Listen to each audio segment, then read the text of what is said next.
정부가 전월세 상한제를 추진하면서 새 임차인과 계약할 때도 이전 임대료에서 연 5% 제한을 두는 방안을 검토하고 있습니다.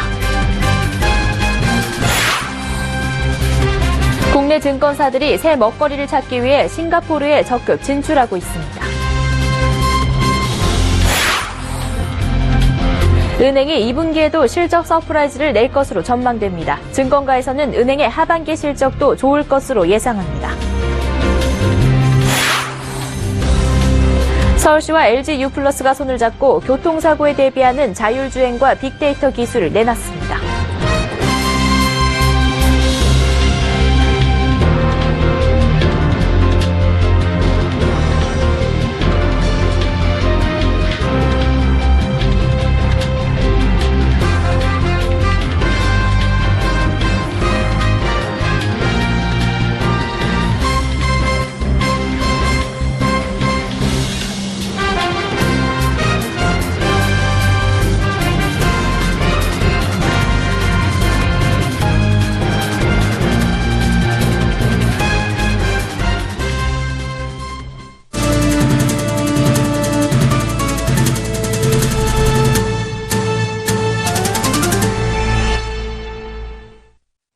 시청자 여러분 안녕하십니까? 센 경제현장 양한나입니다.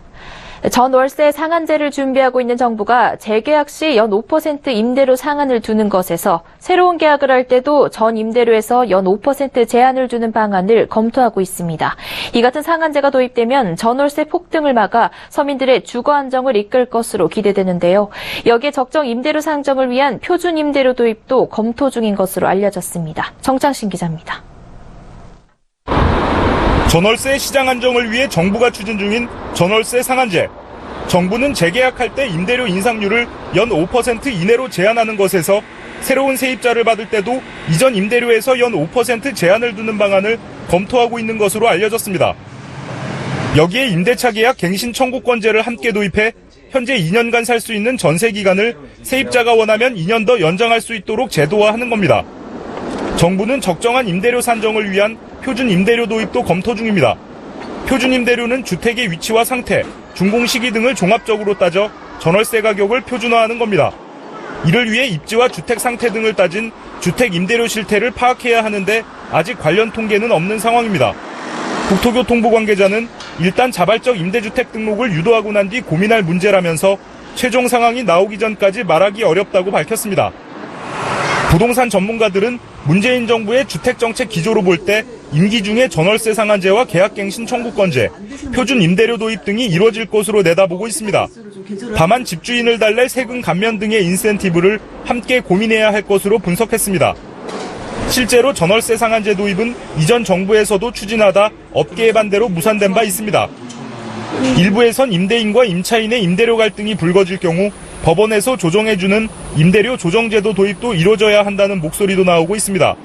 또 집주인들이 전세 보증금을 올리기보다 은행 금리 등을 기준으로 월세를 받도록 유도하는 방안도 필요하다는 의견입니다. 서울경제TV 정창신입니다.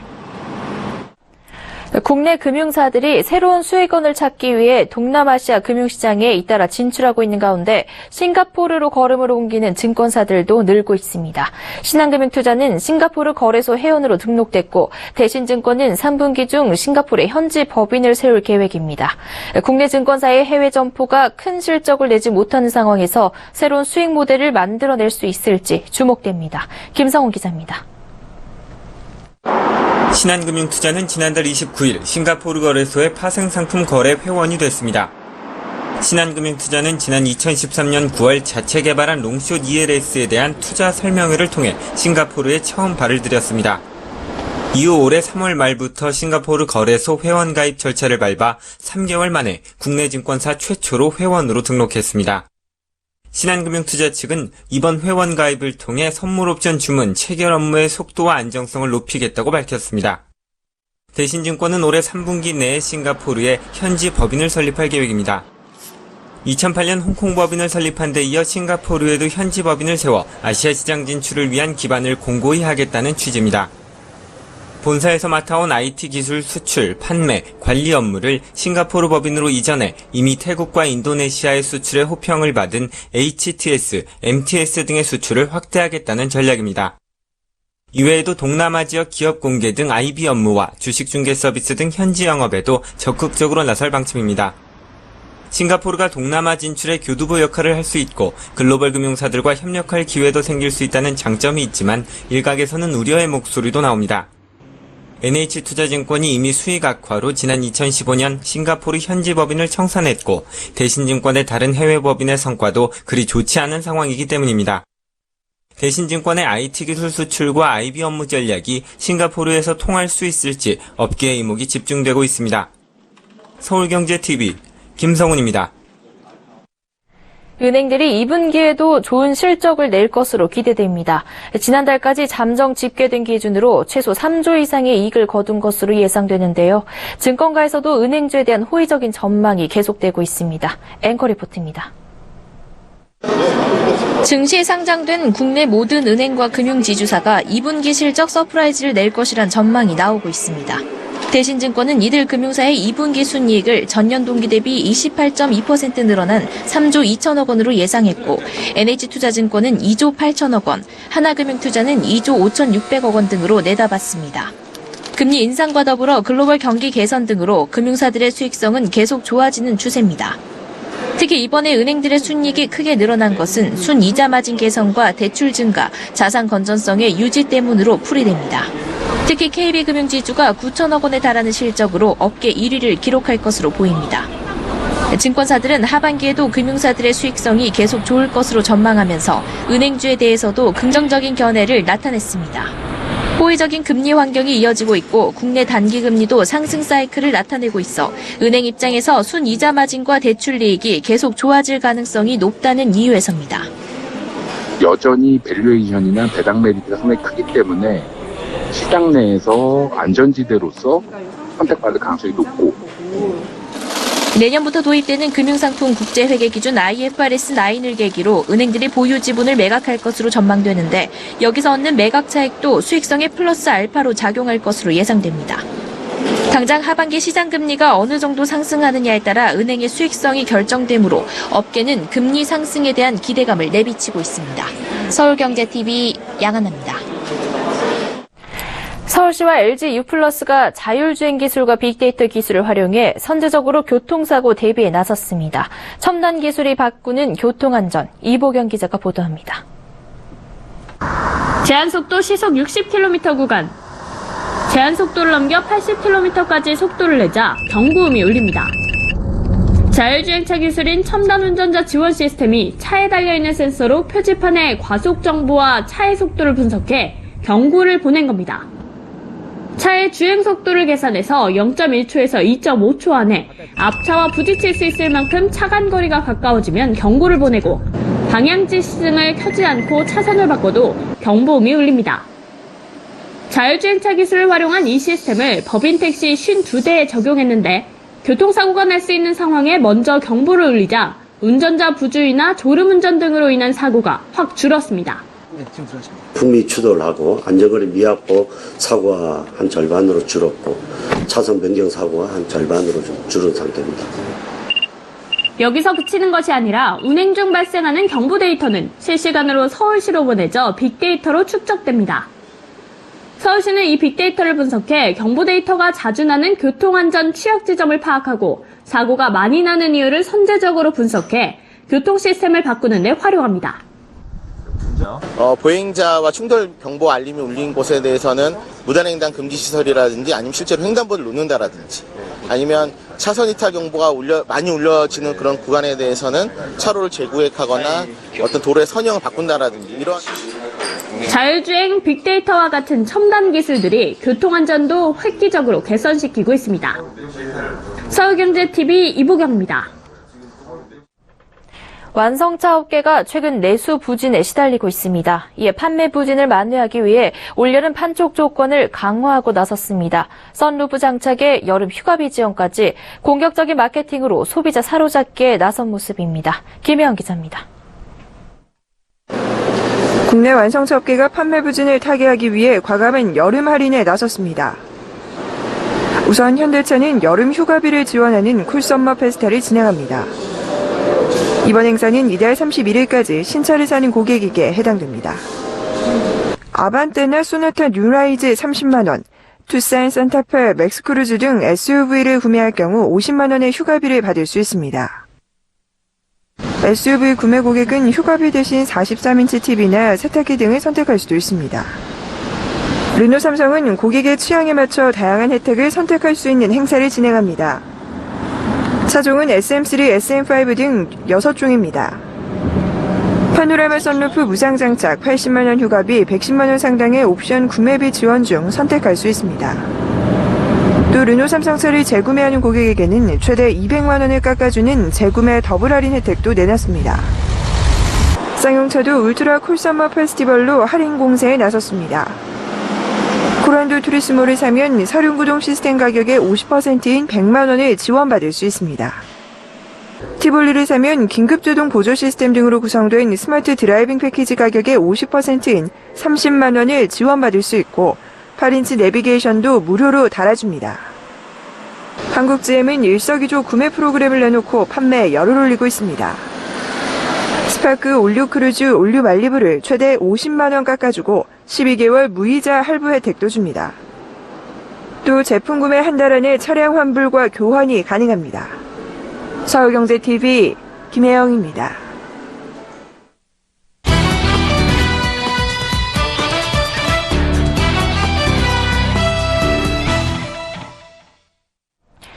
최종구 금융위원장 후보자가 어제부터 서울중구 예금보험공사 15층에 마련된 사무실로 출근을 하면서 청문회 준비에 돌입했습니다.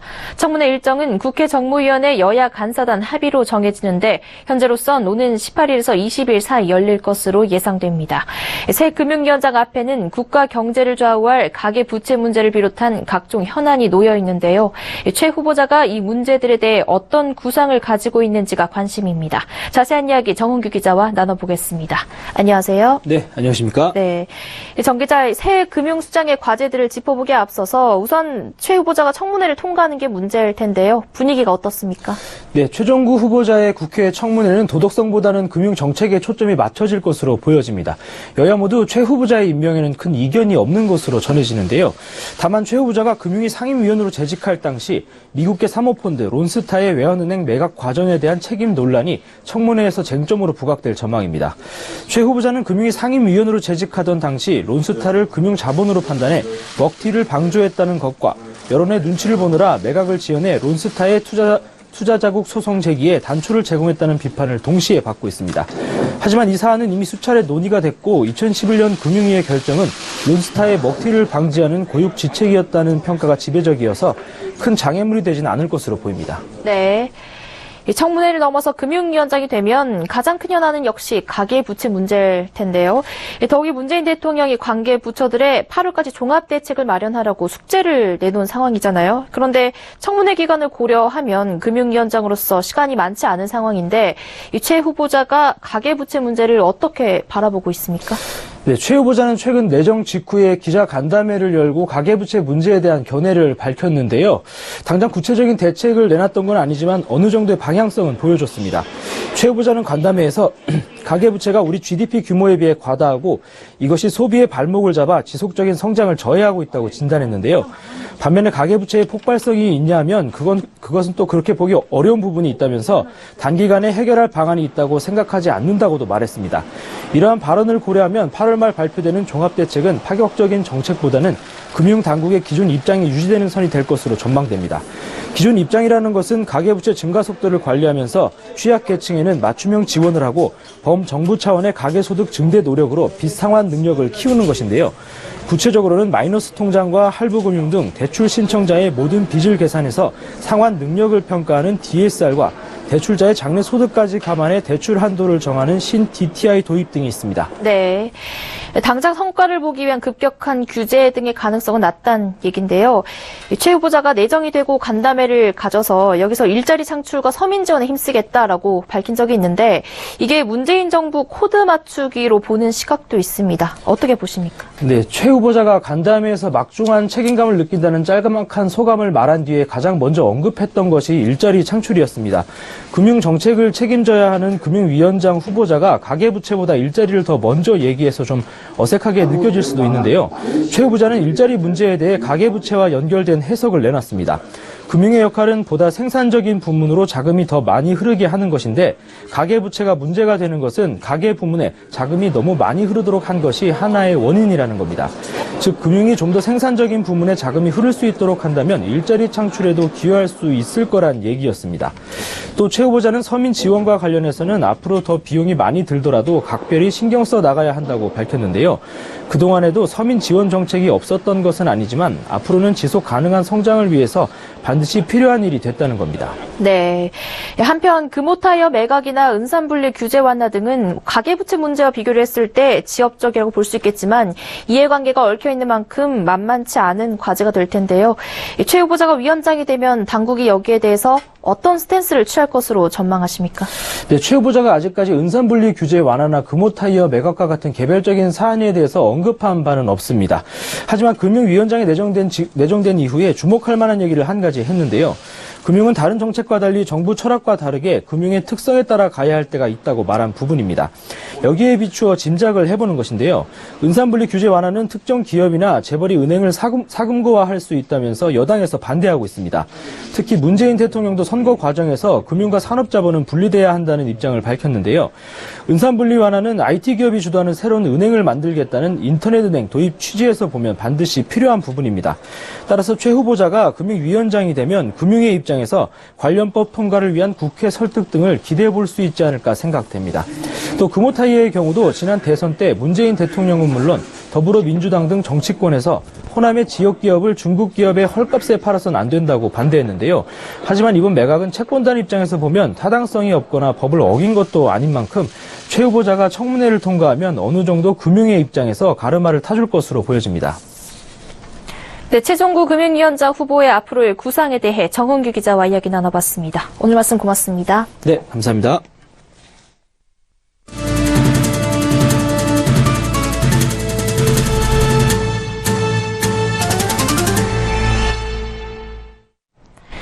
김상곤 신임 사회부총리 겸 교육부 장관은 최근 급격하게 무너진 교육 사다리를 복원해 누구에게나 공평한 학습 사회를 만들겠다고 밝혔습니다. 김상곤 부총리는 오늘 정부 세종청사에서 열린 취임식에서 사회적 경제적 불평등을 줄이는 가장 강력한 방법은 교육 기회를 균등하게 하는 것이라며 이같이 말했습니다. 이어 고교 무상교육을 통한 보편교육 체제를 확고히 하면서 자사고와 외고 문제, 특권교육의 폐해 등과 연계해 개혁안을 마련해 나갈 것이라고 강조했습니다. 다만 우려 목소리를 의식한 듯 고교체제와 대입 개편 등 주요 사항은 국민과 교육 주체의 뜻을 제대로 담아내는 절차와 과정을 마련하겠다고 밝혔습니다. 또 김 부총리는 촛불 시위와 국정교과서 문제, 세월호 참사 등을 언급하면서 교육개혁과 함께 교육부의 개혁도 필요하다고 강조했습니다. 앞으로 공공기관 입사지원서에 출신 지역과 신체 조건, 학력을 기재하고 사진을 부착하는 것이 금지되는 등 이른바 블라인드 채용 방식이 전격 도입됩니다. 고용노동부는 관계부처와 합동으로 이 같은 내용의 공공부문 블라인드 채용 추진 방안을 공개하고 이달 중 332개의 모든 공공기관에 가이드라인을 배포한 뒤 전면 시행에 들어간다고 밝혔습니다. 149개 지방 공기업에 대해서는 인사 담당자 교육을 거친 뒤 다음 달부터 시행할 방침입니다. 추진 방안에 따르면 서류 전형 단계에서 응시자가 제출하는 입사 지원서에는 학력을 비롯해 출신 지역과 가족관계, 키와 체중 등 신체 조건 기재란이 없어지고 사진 부착도 금지됩니다. 다만 신체 조건이나 학력이 특정 업무를 수행하는 데 반드시 필요할 경우에만 예외적으로 기재가 허용됩니다.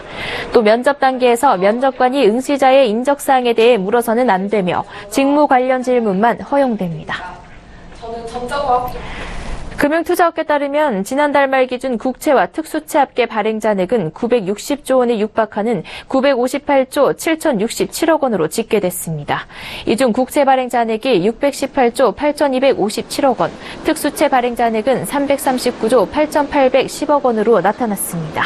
국채는 정부가 보증하는 채권, 특수채는 정부가 원리금 지급을 보증하는 채권으로 결국 미래 세대가 세금으로 갚아야 할 나랏빚이라고 할 수 있습니다. 두 채권의 합계 발행 잔액은 10여 년 전인 2006년 말만 해도 366조 원 수준이었지만 꾸준히 증가해 2013년 말에는 800조 원을 넘어섰고 지난해 말 900조 원을 돌파했습니다. 특수채 발행 잔액의 경우 이명박 정부 당시 4대강 사업 등에 필요한 재원을 주로 공공기관의 특수채 발행으로 마련해 규모가 급격히 늘었고 국채는 지난 박근혜 정부 때 168조 원 이상 증가했습니다. 정부가 현재 추진 중인 추가 경정 예산에는 국채 발행이 포함되지 않았습니다. 올해 상반기 국내 주식형 펀드 운용에서 NH 아문디 자산운용과 삼성 자산운용, 한국투신운용이 각각 1, 2, 3위를 차지했습니다. 펀드 평가사 제로인에 따르면 운영 펀드 순자산이 5천억 원 이상인 15개 중대형 자산운용사 중 NH 아문디 자산운용의 수익률 25.84%로 1위에 올랐습니다. 삼성 자산운용과 한국투자신탁운용이 그 뒤를 이었고 교부 악사운용도 20%가 넘는 수익률을 보여 4위를, 한화자산운용이 5위에 이름을 올렸습니다. 전문가들은 상반기 코스피가 박스권을 탈피해 오름세를 이어가면서 운용사들의 수익률도 높아진 것으로 분석합니다. 다만 약 9% 수익률로 최하위를 기록한 메리츠 자산운용을 비롯 하위 9개 운용사들의 수익률은 같은 기간 코스피 수익률인 18.22%를 넘지 못했습니다. 상반기 증시를 견인했던 IT 주도주의 편입 여부와 투자 비중 차이가 수익률 격차를 벌린 것으로 풀이됩니다. 현대경제연구원이 새 정부에 가장 바라는 국민 인식에 대한 설문조사를 진행한 결과 일자리 창출이 응답자 중 39%로 가장 많았고 재벌개혁이 21.1%의 응답을 얻어 2위를 기록했습니다. 원자핵공학과 기계공학 등 에너지 관련 학과의 교수들로 구성된 책임성 있는 에너지 정책 수립을 촉구하는 교수 일동은 오늘 국회 정론관에서 기자회견을 열고 현 정부의 탈원전 정책 추진을 중단하라고 촉구했습니다. 지난달 6.19 부동산 안정화 대책에도 불구하고 건설 체감 경기가 연중 최고치를 기록했습니다. 한국건설산업연구원은 지난달 건설기업 경기 실사지수가 90.4를 기록해 지난 4월 이후 3개월 연속 상승했다고 밝혔습니다. 신세계 면세점 직원들이 보따리상을 통해 면세품 125억 원어치를 밀수입한 혐의로 정식 재판에 넘겨졌습니다. 검찰은 관세법 위반 혐의로 밀수입에 가담한 신세계 면세점 직원 12명과 밀수입을 주도한 보따리상 2명, 개인 구매자 9명 등을 불구속 기소했습니다.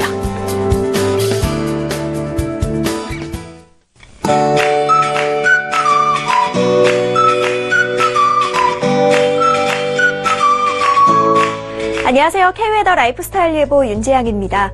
오늘은 장마전선의 영향에서 벗어난 가운데 덥고 습한 날씨가 이어졌습니다. 오후부터는 대기 불안정으로 인해 곳곳에 소나기 구름이 발달하고 있는데요. 제주도에는 호우경보가 내려질 정도로 매우 강한 빗줄기가 쏟아졌습니다. 오늘과 내일 중부 내륙과 경북 내륙에는 소나기 오는 곳이 많겠습니다. 한편 장마전선이 다시 북상하면서 충남과 호남, 경남 지방은 장맛비가 내리겠는데요. 내일까지 30에서 60mm, 많은 곳은 100mm 이상의 비가 예상됩니다. 비 피해 없도록 철저히 대비하셔야겠습니다. 현재 서울, 경기와 강원, 영서, 영남 내륙과 제주도 일부 지역에 폭염주의보가 내려진 가운데 내일도 후텁지근한 날씨가 계속되겠습니다. 한낮에 서울과 대전 32도, 춘천과 대구는 33도까지 오르겠습니다. 내일 중부지방은 동해상에 위치한 고기압 가장자리에 들겠고요. 장마전선은 남부지방을 중심으로 영향을 주겠습니다. 자세한 지역별 날씨는 나절 예보로 알아보겠습니다. 중부 내륙으로 오후 한때 소나기가 오겠고요. 충청남도는 낮나절부터 장맛비가 내리겠습니다. 동해안 지방 대체로 구름 많겠습니다. 한낮에 속초 27도, 강릉 30도로 오늘만큼 덥겠습니다. 호남과 경남, 제주도는 비가 오겠습니다. 낮 기온 30도를 웃도는 곳이 많아 무척 덥겠습니다. 해상에도 비가 내리겠고요. 물결은 대체로 잔잔하게 일겠습니다. 장마전선이 오르내리면서 당분간 비가 오는 날이 많겠습니다. 특히 토요일에는 매우 많은 비가 내릴 것으로 전망되는데요. 크고 작은 피해가 없도록 미리 대비하시는 게 좋겠습니다. 날씨였습니다.